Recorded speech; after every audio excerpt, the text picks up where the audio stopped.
Hello and welcome, everyone. Hope you've had a great week, and thank you for spending part of it with us. I'm JB Long, and this is a special divisional round edition of Between the Horns, presented by your Southern California Toyota dealers, proud partner of the LA Rams. I'm joined by my radio broadcast partners, Maurice Jones-Drew and DeMarco Farr, who's got some history against the Tampa Bay Buccaneers in the postseason. D. Farr, let's start with you. What's up? How you doing? Oh, good, man. I want to use my season pass to get back into SoFi. I want to see Rampage one more time. So we need to win. The Rams need to go out and win this game, no doubt. I mean, isn't it incredible what an opportunity this weekend is against the reigning Super Bowl champions at their place, Maurice? But if you can earn the right to play in the NFC Championship game, you would either have another swing at the 49ers at SoFi with the Super Bowl next, or go to Lambeau Field to take on Aaron Rodgers, the likely MVP in the Packers. The good stuff. You know, JB, it's so funny you say that. I remember after that Week 18 game, I went home and one of my buddies who's a big Niners fan, I looked at him, I said, listen, don't be surprised if you see this game played again here in SoFi in the NFC Championship game because of how well both those teams played. I think the Rams last week showed that they were the true number 2 seed, the way they handled the Cardinals. And listen, you got to go to Tampa, and that happens sometimes, but you've had success against the Buccaneers. And so can you take advantage of this opportunity? And I want to say this.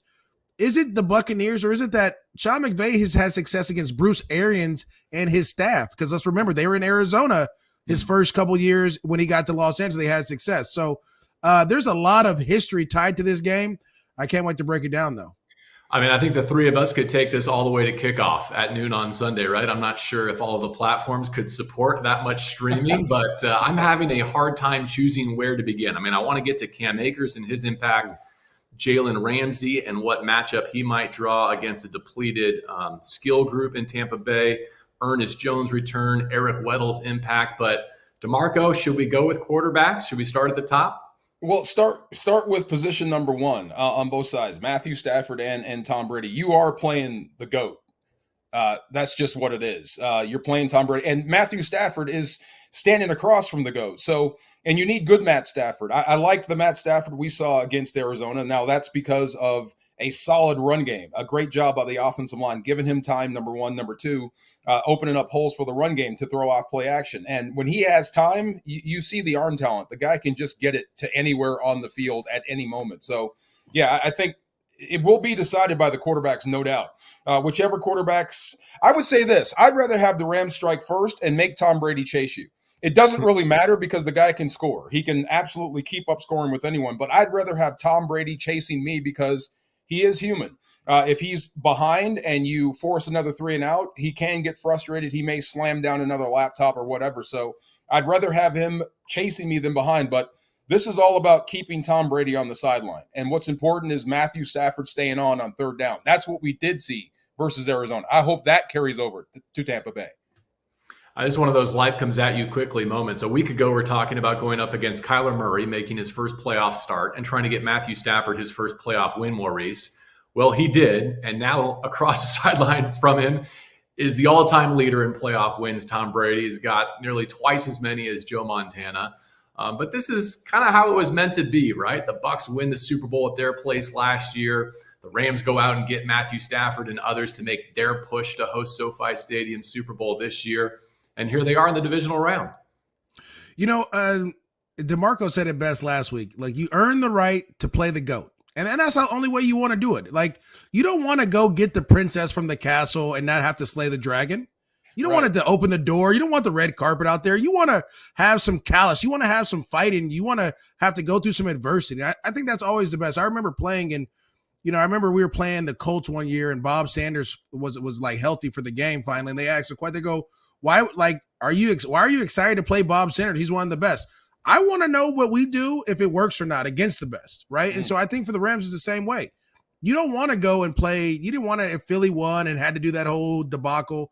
You want to play Tom Brady at his best in Tampa with that atmosphere that they've created there. And very similar to when DeMarco said that the year they beat the Niners, they knew that they can go out and beat and win the Super Bowl. The same thing here. You have to defeat 3 teams that you've struggled with, or at least 2 of the teams you struggle with, and the GOAT. And so you can go out there and you can beat Tom Brady. That's confidence building for the next round. that's confidence building for the next couple rounds as you go forward. So I'll say this. The one thing that always concerns me with the Rams are big defensive linemen. Hopefully Brian Allen and company can hold up as you protect Matthew Stafford on that third round. Right. That's what I'm saying. Like you can you hold up, because you know what the Bucs are going to do, right? They are who they are. They're going to play press man on third down. And you talked about DeMarco. Can you keep those drives alive? Mm-hmm. Can that offensive line protect long enough for Odell, Cooper Kupp, and Van Jefferson and Tyler Higbee to get open on third downs?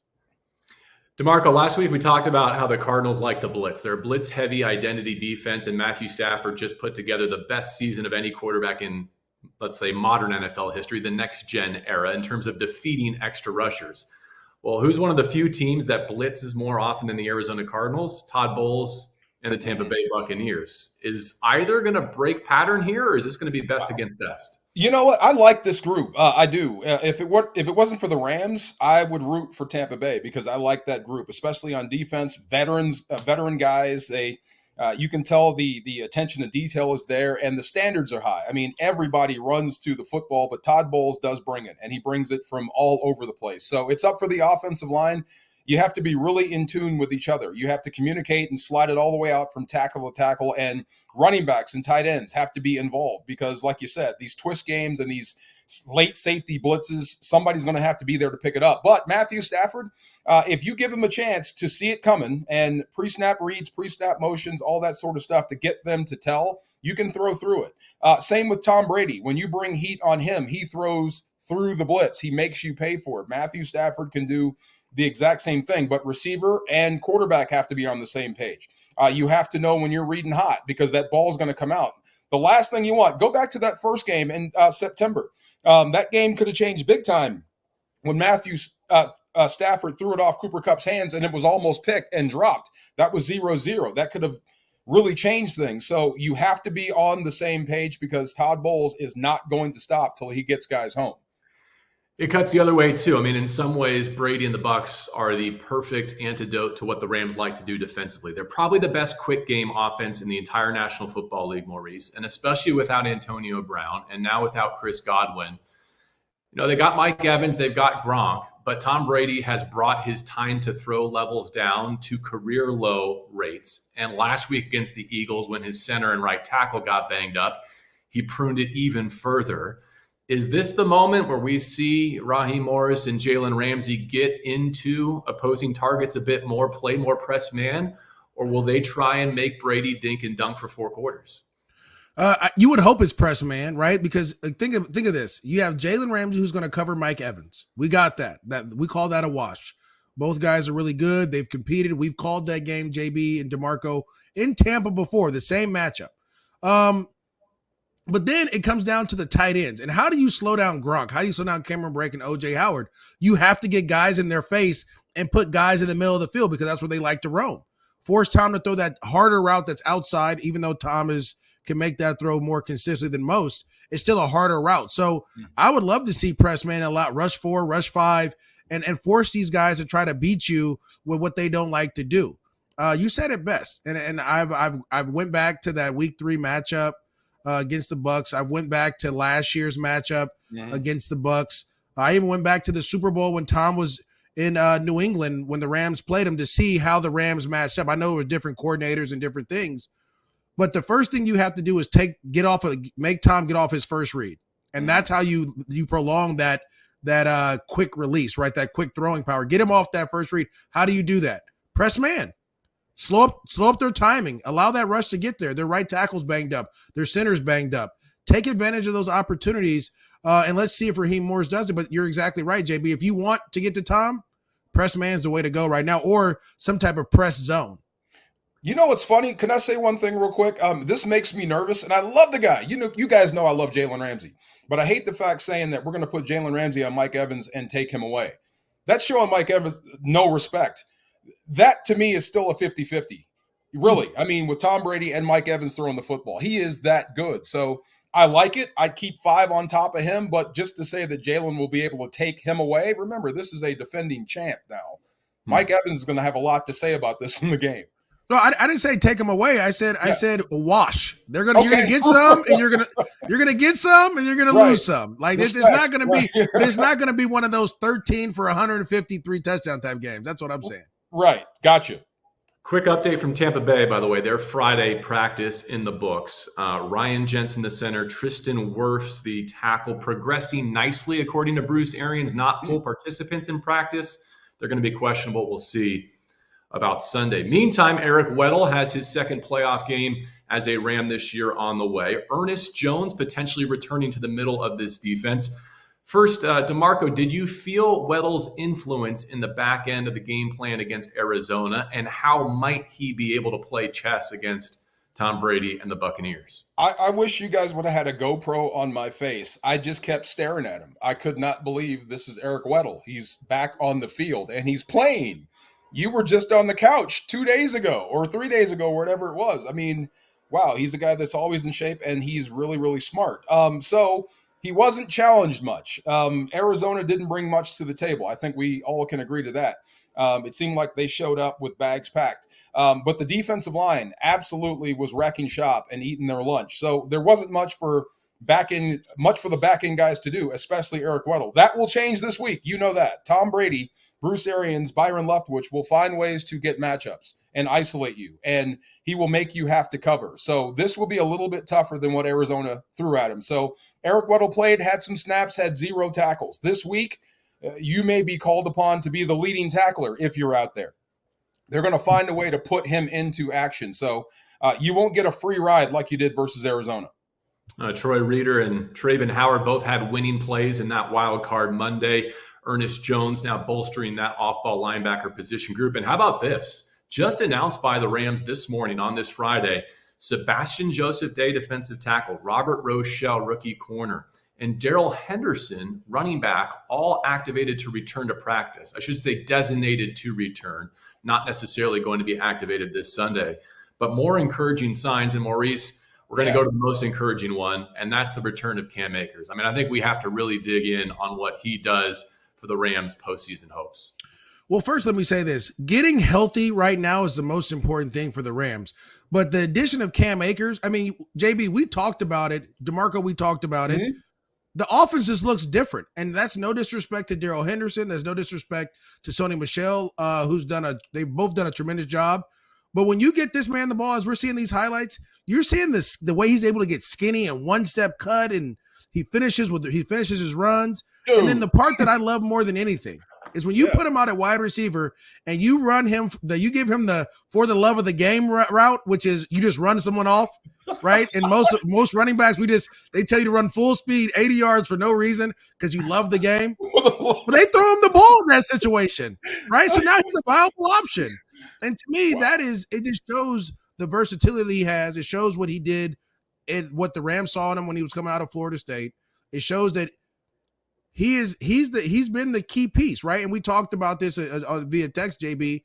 It's the check down game that gives you so much hope, right? If you can't run the ball, let's say we don't have success running the ball against the Tampa Bay Buccaneers defense. Well, I could throw a little swing out to Cam Akers, and as we saw against the Cardinals, he could turn that into a 20-yard gain. A couple of things on that. One, my favorite moment of this week was watching Sounds of the Game, and behind the scenes, Matthew Stafford coming up to Cam Akers and giving him grief for dropping the throw that Stafford targeted him on down that right sideline, but catching the ball that OBJ threw him. It's just, It's awesome. If you love the Rams, go check it out. Like, this group is so fun. It feels like they are gelling at just the right time. But DeMarco, for an offense that lives in empty this season, right, that specializes in the 3x2 with the trips bunch having Cooper Kupp and Van Jefferson and OBJ, and then Higbee and the running back to the opposite side.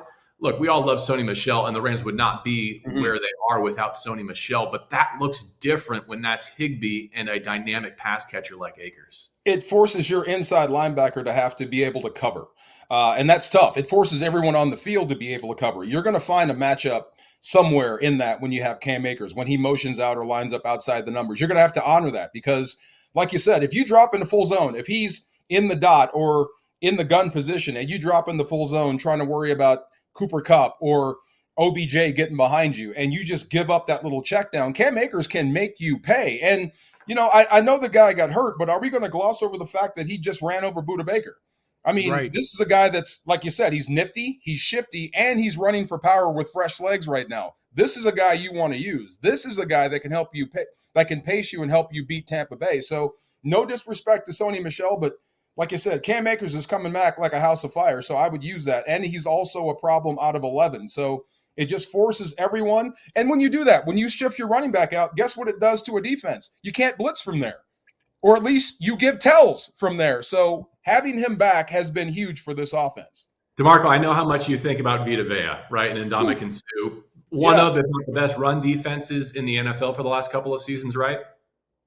100. And here's the thing. It's not just those two. They're absolutely deep. They can roll 4 guys at you in the middle, and there's no drop off. And JPP is out there as well. JPP is at the level where he'll give you problems if you have a weak tackle. So this defensive line, this defense, these 2 linebackers, David and White, boy, I'm telling you, up the gut, it's going to be tough moving the football. But if you stay on the field on 3rd down and you drive them, you can start that fatigue bug happening. But 1st and 10s, you better have a good plan besides just running it up in the middle, because that's not going to work. You're not going to move Vita Vea like that. And real quick, guys, I was going to say this real quick. When you talked about the bunch formation where you have 3 receivers on one side and then obviously Higbee and Akers on another, that gives your quarterback indicators, right? It gives you how to play faster. Are they going to be in man-to-man like we know the Bucs are? So, I mean, you're going to have 2 linebackers or a safety and a linebacker on your tight end side. So now you know where to go with the ball. You know where your man beater is. If it's zone, guess what? You're going to have a corner over Akers and a linebacker over your 3 receiver side or safety. So what Sean McVay has done, he's simplifying his offense by the formations that they're putting in, and it's forcing the defense to show their hand, like DeMarco said. So if you are struggling running the ball up the middle or running the ball, period, you can just come out and empty and force them to show their hand. And guess what?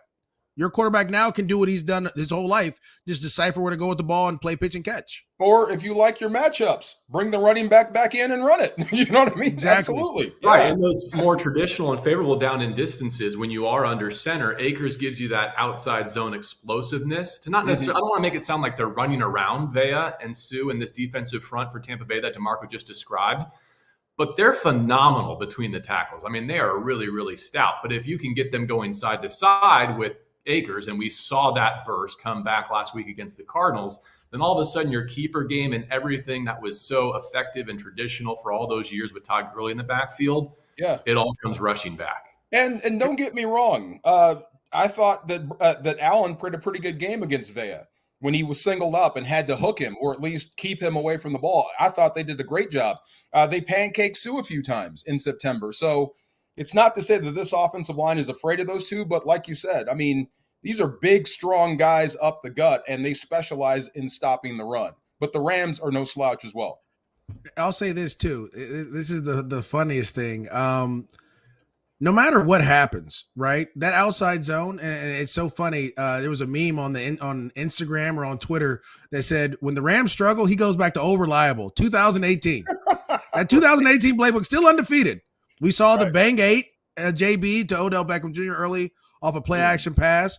You get to see all that open up because you're able to run the ball out of the zone, like you said. So if you can get some big runs early in the game, like kind of like you did against the Cardinals, where it may pop here or there, man, that 2018 playbook is tough to beat. It is tough to beat when it's time to go. All right, one of these days we're going to give Joe DeCamillis an apology gift of some kind, because we always talk about the kicking game third. We have to lead with it one of these shows. Let's hope we get another opportunity. But they are coming off their most complete effort of the season. I mean, Johnny Hecker was incredible. Ben Skoranek, sensational. Matt Gay, perfect. I mean, the long fields that they gave Kyler, I think, were instrumental in what they did defensively, but could be so clutch again this week, because if you are going to make Brady play the quick game and take the long way to the end zone, give him long fields, plays like the ones we just saw, DeMarco, could not be more consequential.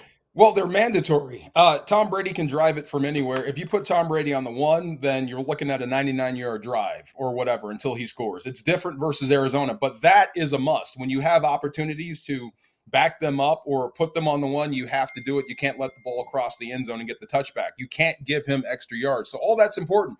I think we talked about this before last week's game. keep possession on special teams, number one, and you may have to steal one going the other way. I thought the Rams did a great job of keeping possession and doing the blue-collar stuff like we just saw, Ben Skoranek doing it. But that has to be every single play. You have to maximize it. When you have a chance to back him up, then get every yard that you can and every minute that you can. You have to be smart about special teams. And Matt Gay, again, get points no matter what on the drive, get points. So he's got to be letter perfect as well. But the teams, special teams they've gotten nothing but better since that Detroit game.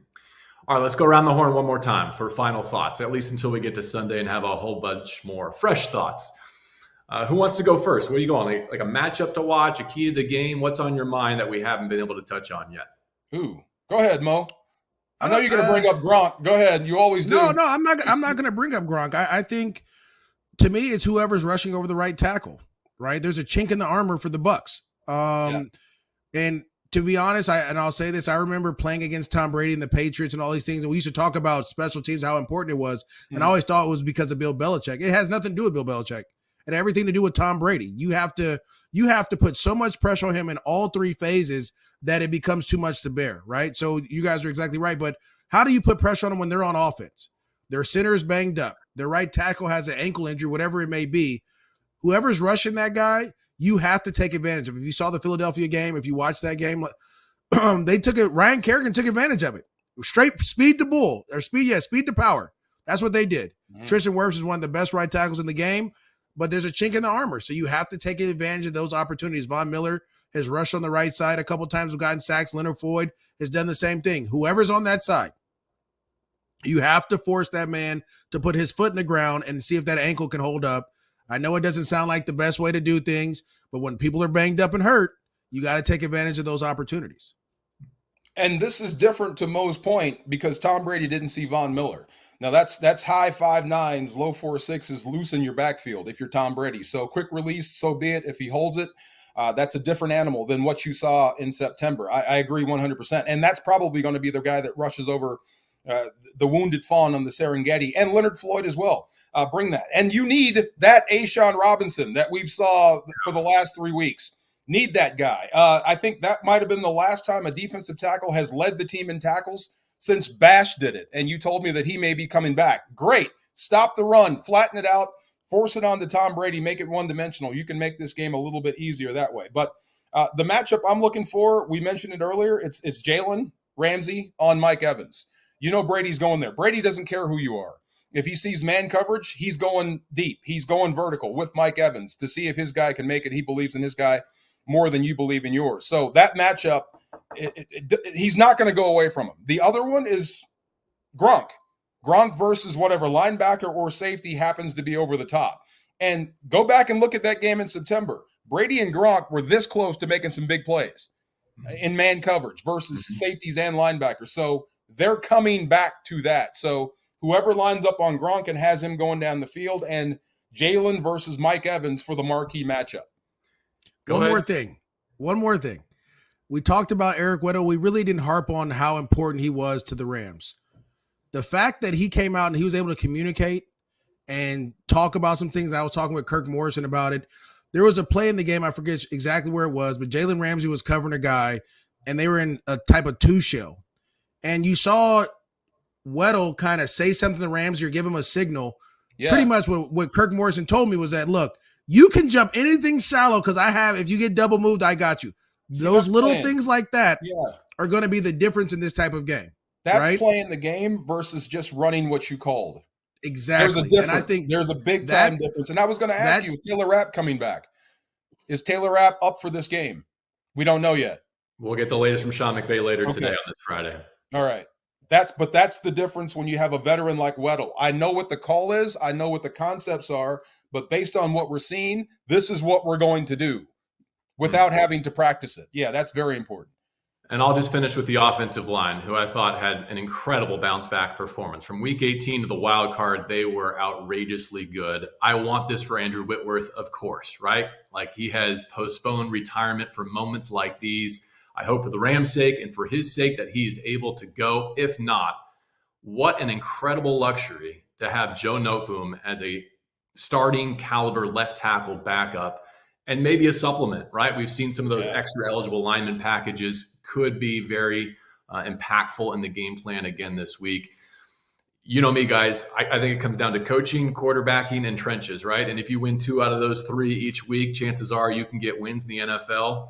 If Stafford's as good or better than Brady, if McVay is as good or better than Arians and his staff, and if the offensive line overachieves relative to their counterparts, I think we might have a chance to do this show again next week. If Witt's breathing, he's playing. You know that. Right. Like that is, I know the Bucs had kind of a half a game against the Eagles too, but on a short week, don't overlook how low the snap counts were for the Rams, right? And that win over the Cardinals, especially on defense. Mm-hmm. You go into that overtime thriller against the 49ers. You come in battered and bruised and get kind of short work on a Monday night before going on the road to Tampa Bay. At this stage of the season, after 17 games and an overtime week 18, about as fresh as you could hope for, right? See, Maurice, I'd rather just stay in pain. I'm glad it's a short week. Don't let me heal, feel good and then go beat myself up again. I'd rather just stay in pain all week. You're crazy. That's the difference between a lineman and a skill position. I need to be at 110% before we get to Tampa, and I'm over here. I'd probably been getting massages every day, chiropractor. I'm everything, treatment. I'm all over the place. All right, somebody come pick me up. I want to go. Let's go to the airport. Let's fly right now. Let's get it. Let's get it. Hang tight, DeMarco and MJD. Got some business to take care of, and then I'll say goodbye to you one more final time. We want to thank our audience for tuning in to this week's Between the Horns, presented by your Southern California Toyota dealers, proud partner of the LA Rams. And we would like you to look forward to your chance to purchase Super Bowl tickets for SoFi Stadium. The Rams are offering a chance to make that happen by February 1. Fans who purchase 2022 Rams season tickets or renew their season tickets for next year will be entered into a sweepstakes for an opportunity to buy Super Bowl 56 tickets. Being a Rams season ticket member entitles you to benefits like guaranteed home playoff ticket access and savings, pre-sale opportunities for SoFi Stadium events, exclusive member experiences and gifts, and a whole lot more. Plus, in 2022, you're going to get an extra home game included as part of that NFL's 17-game regular season formula.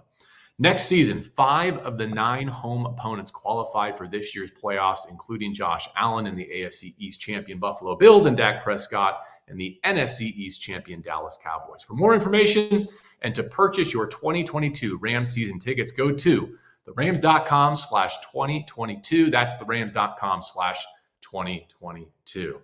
All right, that's all I've got. Like I said, hope we get to do this show again, and I hope we're not waiting until 2022 next season for the next Rams home game at SoFi Stadium. MJD, DeMarco Farr, you guys are the best. I love you. Let's go to Tampa Bay. See you there. Rampage. Can't wait to see you.